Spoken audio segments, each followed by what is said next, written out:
Okay, in this video we're going to look at standard deviation. Standard deviation, like the range and the interquartile range, it measures the spread of data, but it's a much more thorough way of measuring. Okay? It's a lot better than a mere range or an interquartile range.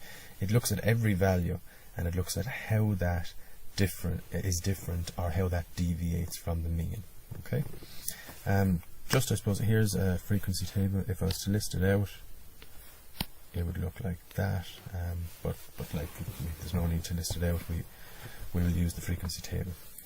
Right. So to get the standard deviation, well, step one. If you're not already given it, you have to get the mean. So find the mean.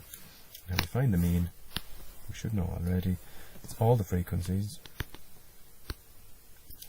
Okay, so the sum of the frequencies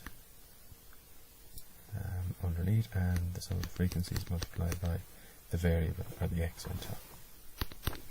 Right, so 9 plus 9 plus 6 plus 4 plus 7 plus 3. And that would be 9 multiplied by 1 plus 9 multiplied by 2 plus 6 multiplied by 3 plus 4 multiplied by 4 plus 7 multiplied by 5 plus 3 multiplied by 6. That will give us 114 over 38, which will give us a mean of 3. So here's our mean. Right, so for standard deviation, in your logbooks it's going to say this. Okay, so this is the formula for standard deviation.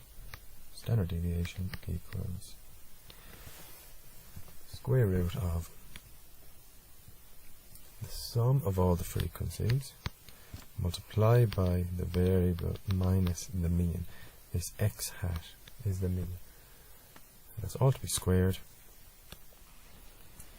over the sum of all the frequencies. Okay, so here's the formula in your logbooks for standard deviation. But to be honest, it looks hard, it's not. Right?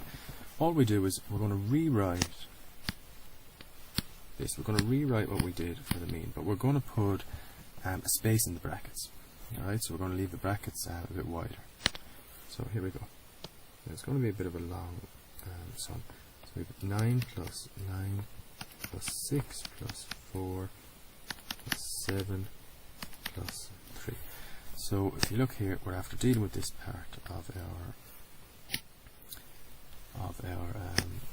formula, the sum of all the frequencies. Right. Now what we do is we're going to rewrite the top line here, but we're going to go 9 multiplied by 1, and we're going to leave a space. 9 by 2, leave a space.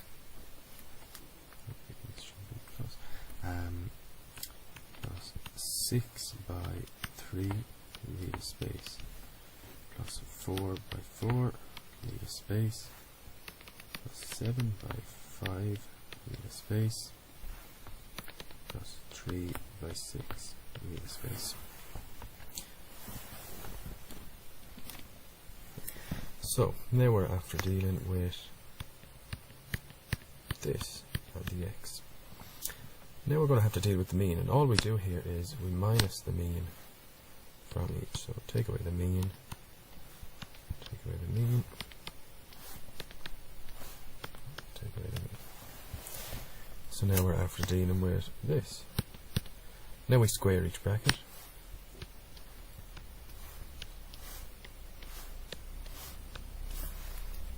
And we're after dealing with this squared now.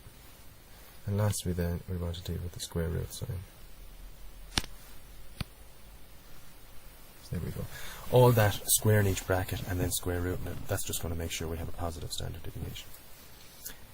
That will leave us then, if we type bottom into the calculator, we get 38.